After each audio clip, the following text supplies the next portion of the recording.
Hello and welcome to this episode of the Work in Progress podcast.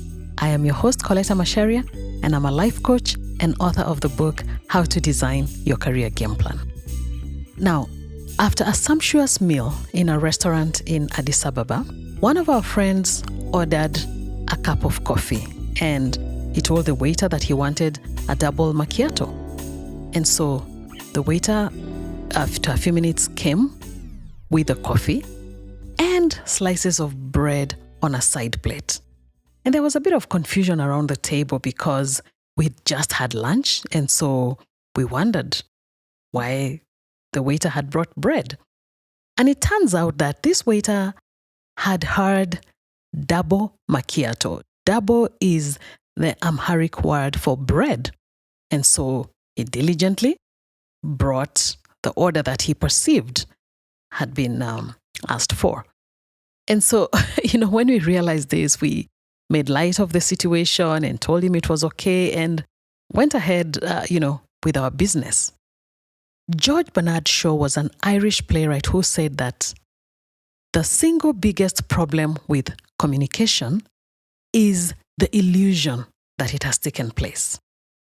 And it's normal for communication to get distorted for various reasons.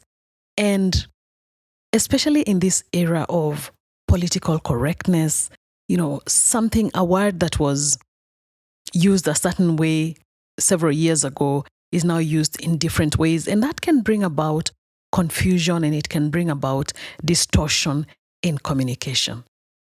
Sometimes it could be a language issue, maybe just different dialects collide in the head and you hear what you thought and you act upon what you thought was communicated.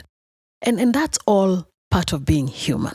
So what do we need to do in order to minimize conflict or minimize confusion when there has been miscommunication? My go-to thought is Stephen Covey's fifth habit.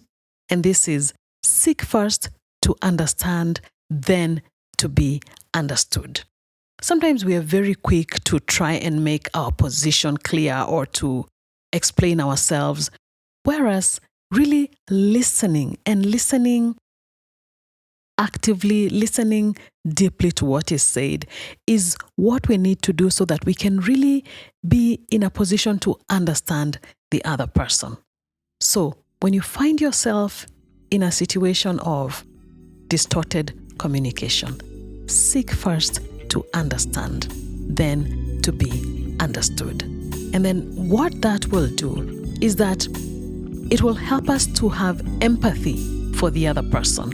And when we have empathy, then we will rarely have space for negative criticism or wrong judgment about this other person. We will leave room for beautiful thoughts in our minds.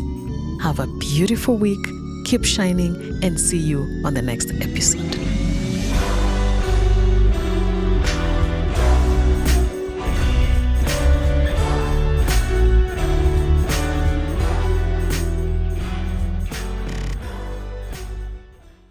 The Work in Progress podcast is brought to you by Cogent Afrique. Visit www.cogentafrique.com to check out learning and development opportunities for you, your team, organization, and family.